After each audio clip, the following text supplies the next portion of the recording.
وآتوا اليتامى أموالهم ولا تتبدلوا الخبيث بالطيب ولا تأكلوا أموالهم إلى أموالكم إنه كان حوبا كبيرا کہ اور یتیموں کو ان کے مال دے دو اور اچھے مال کو خراب مال سے تبدیل نہ کرو، اور ان کا مال اپنے مال کے ساتھ ملا کر مت کھاؤ، بے شک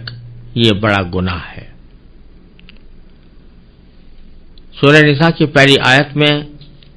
اللہ تبارک و تعالی نے رشتہ داریوں کے حقوق کا لحاظ رکھنے اور اس کے بارے میں اللہ تعالی سے ڈرنے کی تاکید فرمائی تھی۔ اب آگے سورہ نساء میں مختلف رشتوں کے بارے میں جو حقوق انسان کے اوپر عائد ہوتے ہیں ان کا ذکر فرمایا ہے، اور ان میں سب سے پہلے ذکر فرمایا ہے یتیموں کے حقوق کا، کہ یتیموں کے جو حقوق ہیں ان کا لحاظ رکھنا بڑا ضروری ہے۔ ہوتا یہ ہے کہ کسی مرنے والے کے بچے جب یتیم ہو جاتے ہیں تو ان کے باپ کی میراث میں ان کا بھی حصہ ہوتا ہے، مگر ان کی کم عمری کی وجہ سے وہ مال ان کے سپرد نہیں کیا جاتا، بلکہ ان کے سرپرست، مثلا اگر دادا زندہ ہے تو دادا، اگر بھائی ہے تو بھائی، چچا ہے تو چچا، یہ لوگ اسے بچوں کے بالغ ہونے تک اس کا مال اپنے پاس امانت کے طور پر رکھتے ہیں۔ وہ مال اسی یتیم بچے کا ہوتا ہے، اس لیے کہ اس نے اپنے باپ سے میراث میں پایا ہے، لیکن اگر اس نابالغ بچے کو دے دیا جائے تو وہ اس کی صحیح حفاظت بھی نہ کر سکے، اس کو صحیح استعمال بھی نہ کر سکے، اس لیے شریعت نے اس کے سرپرست کو یہ تاکید فرمائی ہے کہ وہ اس کا مال اپنے پاس امانت اور دیانتداری سے رکھے، اور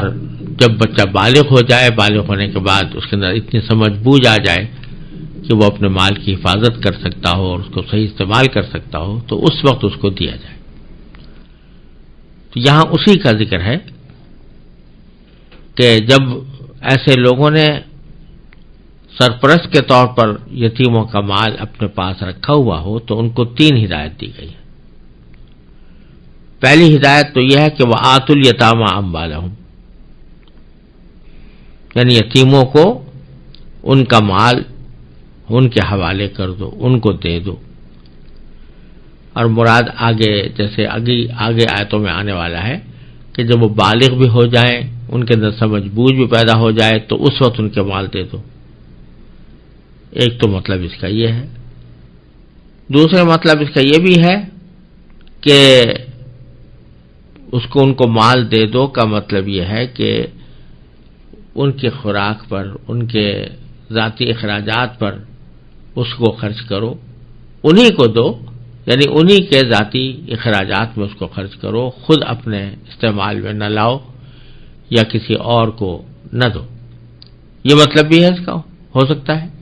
اور ساتھ ہی یہ مطلب بھی ہے کہ جب وہ بالغ ہو جائیں اور بالغ ہونے کے بعد ان کے اندر سمجھ بوجھ پیدا ہو جائے تو پھر مال ان کے حوالے کر دیا جائے کہ وہ جو چاہیں اس کے ساتھ کر سکیں۔ اس کی تفصیل آگے آنے والی ہے چند آیتوں کے بعد۔ تو ایک حکم تو دیا گیا کہ یتیموں کو ان کا مال حوالے کر دو، وآتوا الیتامى اموالهم۔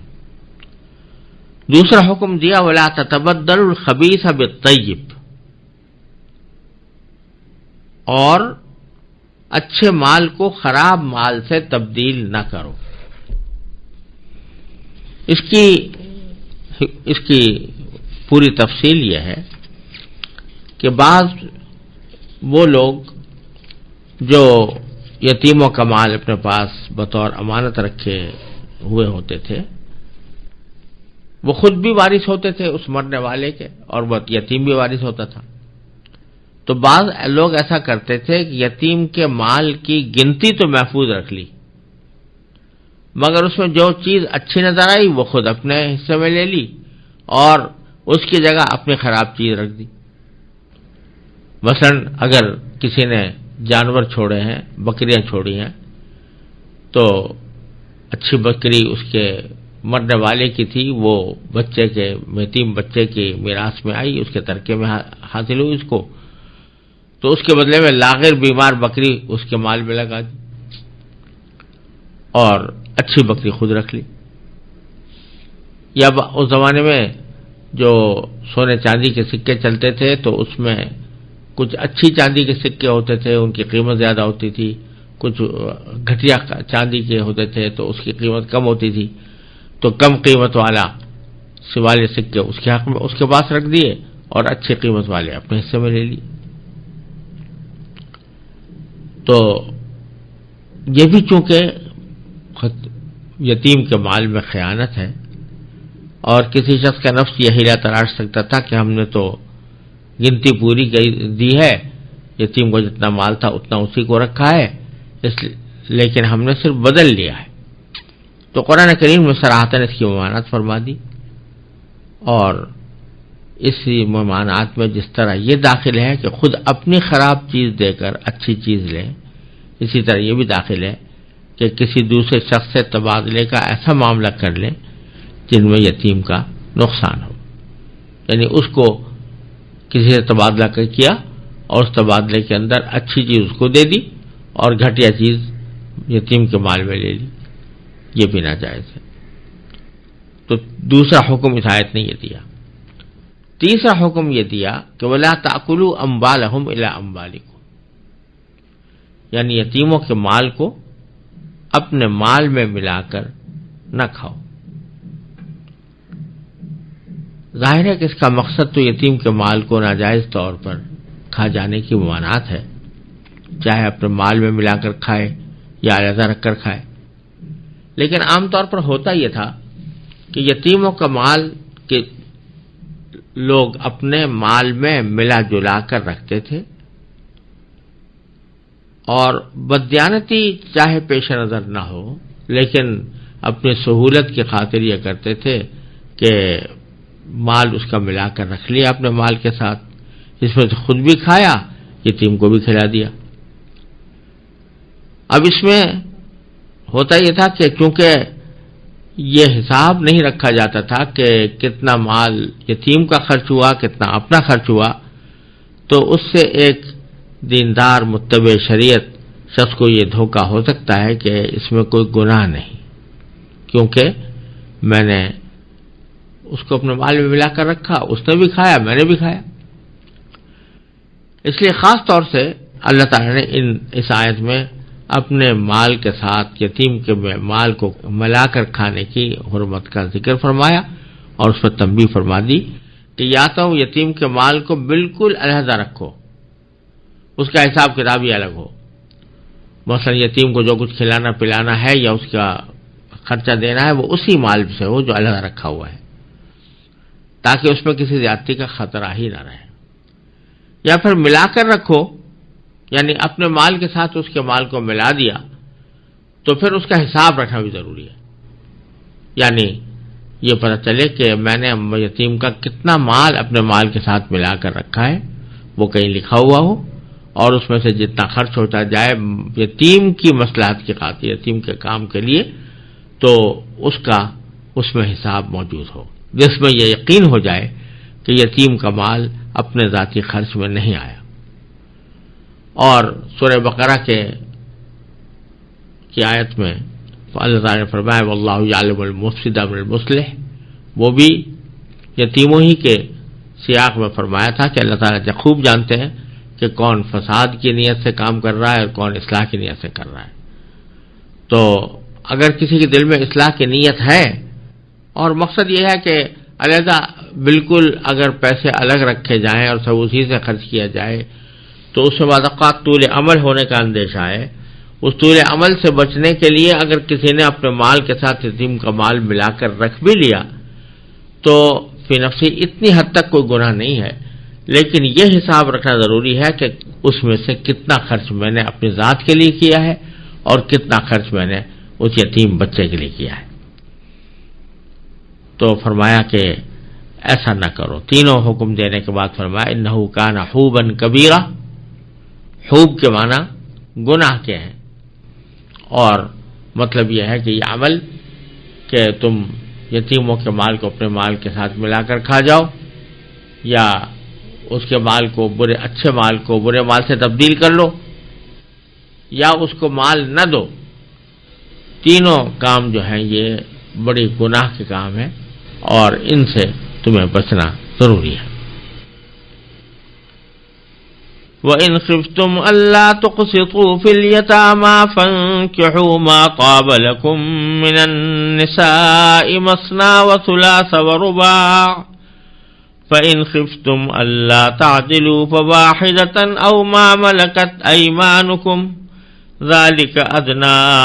أَلَّا تَعُولُوا وَآتُوا النِّسَاءَ صَدُقَاتِهِنَّ نِحْلَةً فَإِن طِبْنَ لَكُمْ عَن شَيْءٍ مِّنْهُ نَفْسًا فَكُلُوهُ هَنِيئًا مَّرِيئًا۔ ان دو آیتوں کا ترجمہ یہ ہے، اور اگر تمہیں یہ اندیشہ ہو کہ تم یتیموں کے بارے میں انصاف سے کام نہیں لے سکو گے، تو ان سے نکاح کرنے کے بجائے دوسری عورتوں میں سے کسی سے نکاح کر لو جو تمہیں پسند آئے، 2 سے، 3 سے، اور 4 سے۔ ہاں، اگر تمہیں یہ خطرہ ہو کہ تم ان کے درمیان انصاف نہ کر سکو گے تو پھر ایک ہی بیوی پر اکتفا کرو، یا ان کنیزوں پر جو تمہاری ملکیت میں ہوں۔ اس طریقے میں اس بات کا زیادہ امکان ہے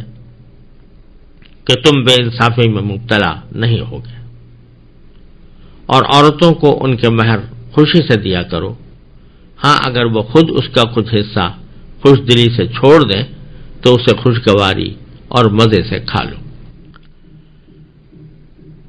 یہاں پھر یتیموں کے سلسلے میں ایک بدعنوانی کا اللہ تبارک و تعالی نے ذکر کیا ہے جو زمانے جاہلیت میں پائی جاتی تھی، اور اسلام کے ابتدائی دور میں بھی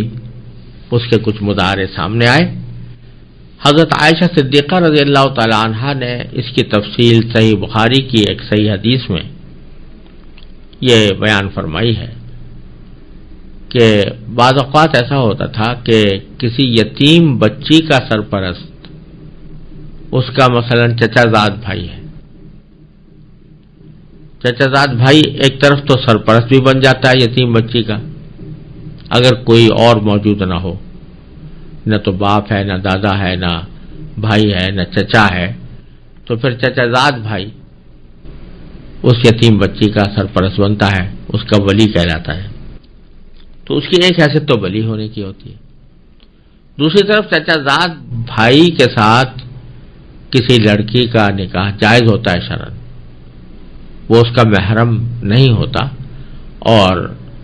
چچا زاد بھائی اور چچا زاد بہن کے درمیان نکاح جائز ہوتا ہے۔ تو بعض اوقات ایسا ہوتا تھا کہ جو چچا زاد بھائی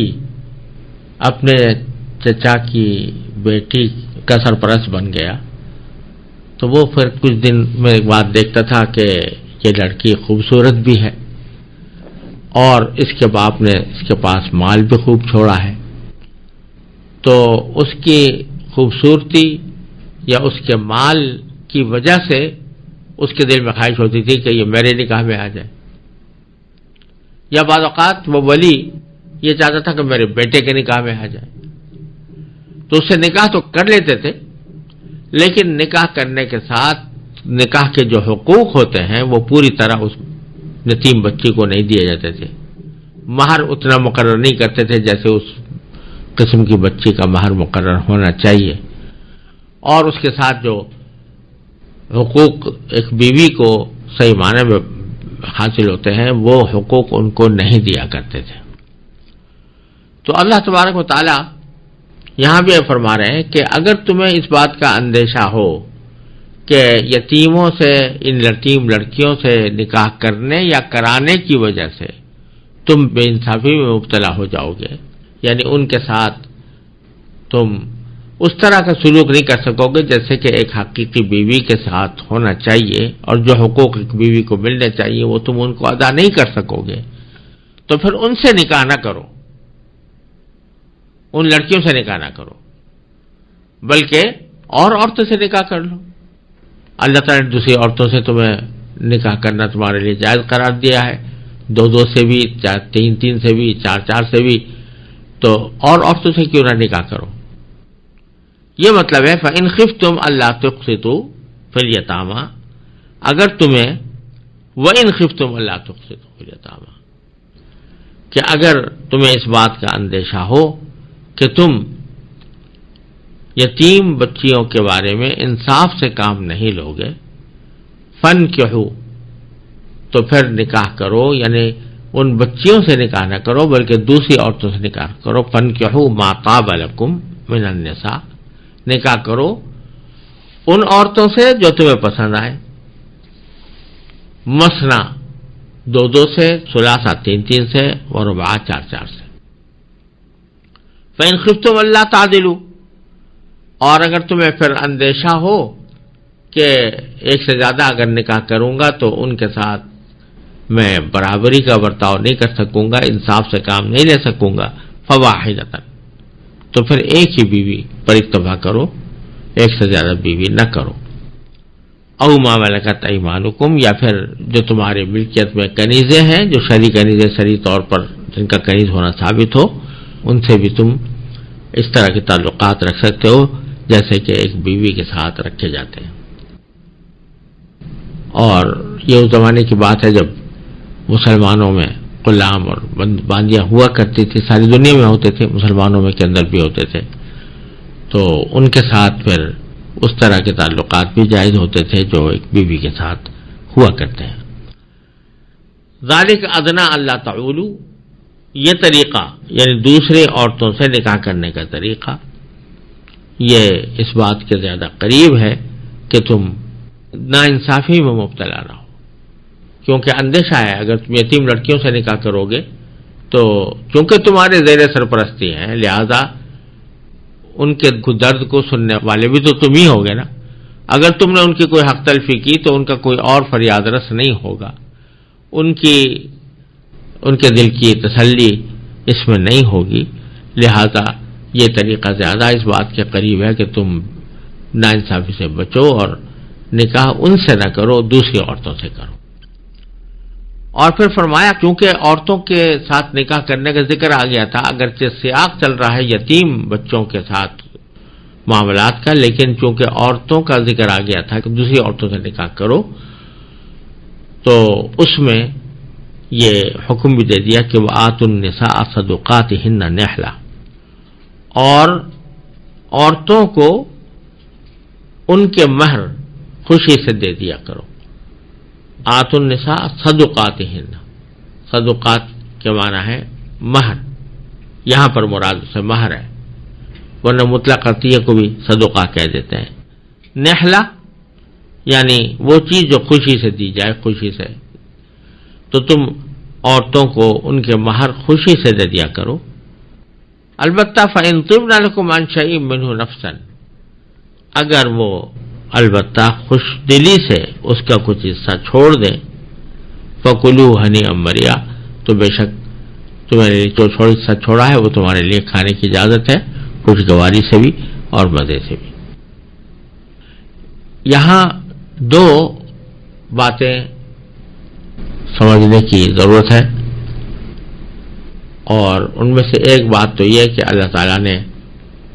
یتیموں کے حقوق کے تحفظ کے لیے یہ فرمایا کہ ان سے نکاح کرنے کے بجائے دوسری عورتوں سے نکاح کرو، اور اس میں یہ بتا دیا کہ 2 سے، 3 سے، 4 سے نکاح کیا جا سکتا ہے، بشرطے کہ مکمل انصاف کا یقین، کہ جب یتیم لڑکیوں کے ساتھ جو ناانصافی سے نکاح کیا جاتا تھا اس کو اللہ تعالیٰ نے منع فرمایا، تو ساتھ ہی یہ فرمایا کہ ان سے نکاح نہ کرو بلکہ باہر کی عورتوں سے نکاح کرو۔ باہر کی عورتوں سے نکاح کرنے میں یہ فرمایا کہ 2 سے کر سکتے ہو، 3 سے کر سکتے ہو، 4 سے کر سکتے ہو، اور اگر اندیشہ ہو ان سے کہ ناانصافی کی جائے گی، اگر ان سے ناانصافی کا اندیشہ ہو، ان کے ساتھ ناانصافی کا اندیشہ ہو، تو اس صورت میں ایک عورت سے نکاح کرو۔ یہاں شروع کیا گیا ہے کہ 2 سے 3 سے 4 سے، اور پھر ناانصافی کی صورت میں کہا گیا ہے کہ اگر ناانصافی کا اندیشہ ہو تو ایک پر اکتفا کرو۔ بظاہر اس کا پس منظر یہ ہے کہ جن لوگوں کے غلط طرز عمل کا بیان ہو رہا ہے، ان کے طرز عمل میں یہ بات تھی کہ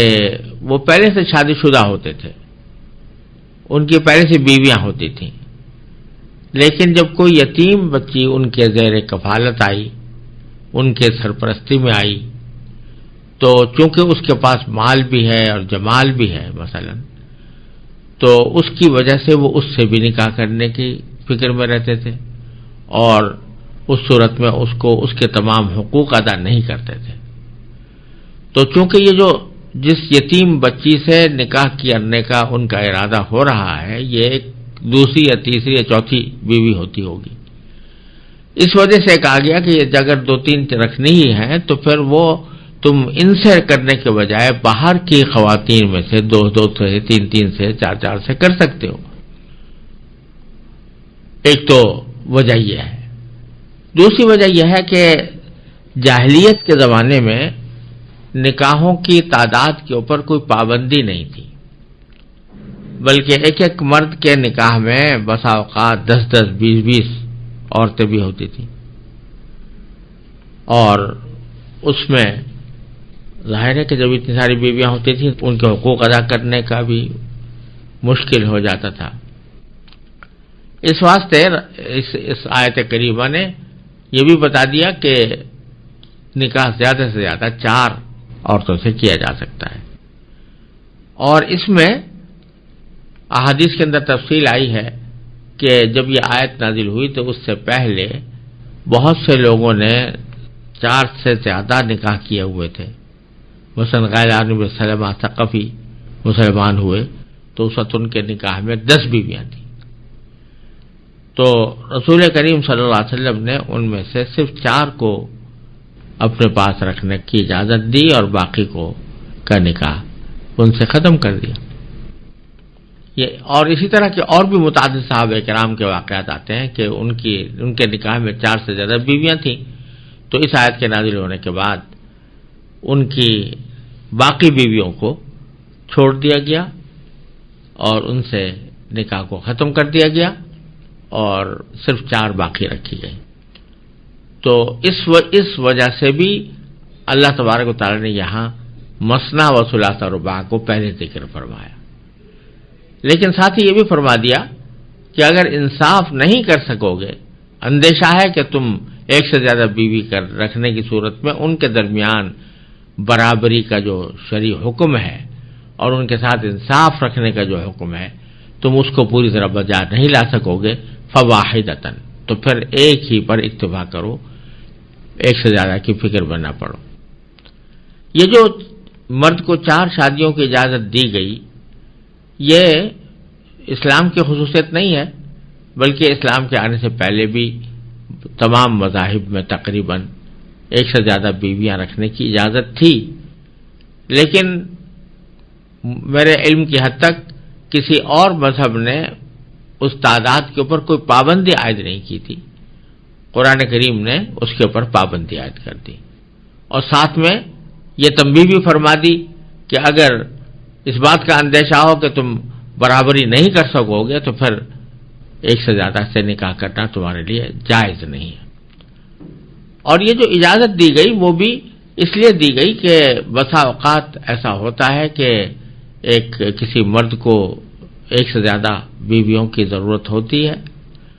اور اگر اس کو یہ اجازت نہ دی جائے تو وہ گناہ میں مبتلا ہو جائے۔ اور اس کا مشاہدہ ان ممالک میں خاص طور پر اب آج کھلے عام کیا جا سکتا ہے کہ جہاں ایک طرف تو یہ کہا جاتا ہے کہ ہم 1 سے زیادہ شادی کے حق میں نہیں ہیں اور اس کو قانون منع کیا جاتا ہے، لیکن دوسری طرف اس کی بے شمار ایسی عورتوں کے ساتھ تعلقات ہوتے ہیں کہ جن سے نکاح کا رشتہ نہیں ہے لیکن زنا کا تعلق قائم ہے اعوذ باللہ، اور ناجائز جنسی تعلقات قائم ہیں۔ یورپ اور امریکہ کے معاشرے میں اس کی بے شمار مثالیں انسانوں کے سامنے آتی رہتی ہیں۔ تو عجیب بات ہے کہ اگر دوسرا نکاح کیا جائے تو اس پر تو لوگ اعتراض کرتے ہیں، یہ مغرب کے بعض مفکرین اعتراض کرتے ہیں، لیکن اگر دوسری کسی عورت سے ناجائز تعلق قائم کر لیا جائے تو اس پر ان کو کوئی اعتراض نہیں۔ تو یہ بڑی عجیب و غریب بات ہے کہ نکاح باعث عیب قرار دیا جائے اور زنا کو اور بدکاری کو سند جواز دے دی جائے۔ تو اسلام نے اعتدال کے ساتھ ایک طرف تو دروازہ کھلا رکھا ہے کہ جب کبھی ضرورت پیش آئے تو ایک سے زیادہ بیوی کی اجازت دے دی، لیکن دوسری طرف یہ بھی فرما دیا کہ اجازت اسی صورت میں استعمال کی جائے جبکہ اس بات کا پورا اطمینان ہو کہ میں بیویوں کے ساتھ مکمل انصاف کا سلوک کر سکوں گا، لیکن اگر بے انصافی کرنے کا اندیشہ ہو تو پھر فرما دیا گیا کہ ایک ہی کے اوپر عمل کیا جائے۔ دوسری بات اس آیت کریمہ میں یہ فرمائی گئی ہے کہ تم بیویوں کا مہر ان کو خوش دلی کے ساتھ دیا کرو، وآتوا النساء صدقاتہن نحلہ، خوش دلی کے ساتھ دیا کرو۔ اب یہ خوش دلی سے دینے کا مطلب یہ ہے کہ یہ کوئی اس کو بوجھ سمجھ کر اور اس کو اپنے ذمے کوئی مصیبت سمجھ کر عطا کرنا نہیں ہے، بلکہ یہ ایک تحفہ ہے جو تم اس کو دینا تمہارے ذمہ واجب ہے، اس کو خوش دلی کے ساتھ دو، اور اس بات کی فکر نہ کرو کہ اسے معاف کرانے کی فکر میں پڑے رہو، جیسا کہ آج کل بسا اوقات ایسا رواج ہوتا ہے کہ ساری زندگی بیوی کے ساتھ زندگی گزاری اور جو مہر اس کا واجب تھا وہ ادا نہیں کیا، اور پھر اس سے کہہ دیا کہ بھئی تم مجھے معاف کر دو، اور وہ بیچاری شرم و حیا کے اندر یا محض مربت کی بنا پر معاف کر دیتی ہے، تو یہ ایسی چیز معافی میں شمار نہیں ہوتی شرعاً جو بغیر خوش دلی کے معافی کی جائے۔ اس لیے قرآن کریم فرماتا ہے فَإِن طِبْنَ لَكُمْ عَنْ شَيْءٍ مِّنْهُ نَفْسًا، کہ اگر وہ خود خوش دلی سے کچھ معاف کر دیں، یعنی مہر کا کچھ حصہ معاف کر دیں، خوش دلی سے معاف کر دیں، یہ لفظ قید لگائی ہے اللہ تعالیٰ نے، یعنی صرف یہ نہیں کہ آپ نے ان سے کہا وہ انہوں نے شرما شرمی زبان سے کہہ دیا میں نے معاف کر دیا، تو وہ معافی نہیں ہوئی۔ ہاں خوش دلی سے وہ اگر معاف کر دیں تو پھر بے شک اس کو تم کھا سکتے ہو، جو جتنا حصہ تمہیں معاف کیا گیا ہے وہ تم استعمال کر سکتے ہو اور خوشگواری کے ساتھ استعمال کر سکتے ہو۔ یہ دو باتیں ہیں جو ساتھ ساتھ اللہ تعالیٰ نے یتیموں کے احکام کا ذکر کرتے ہوئے ساتھ ساتھ بیچ میں اللہ تبارک و تعالیٰ نے بیان فرما دی، پھر آگے پھر یتیموں کے حقوق کا بیان دوبارہ اللہ تعالیٰ نے شروع کیا ہے، اور ان کے احکام اللہ تبارک و تعالیٰ نے اس اعتبار سے ذکر فرمائے ہیں۔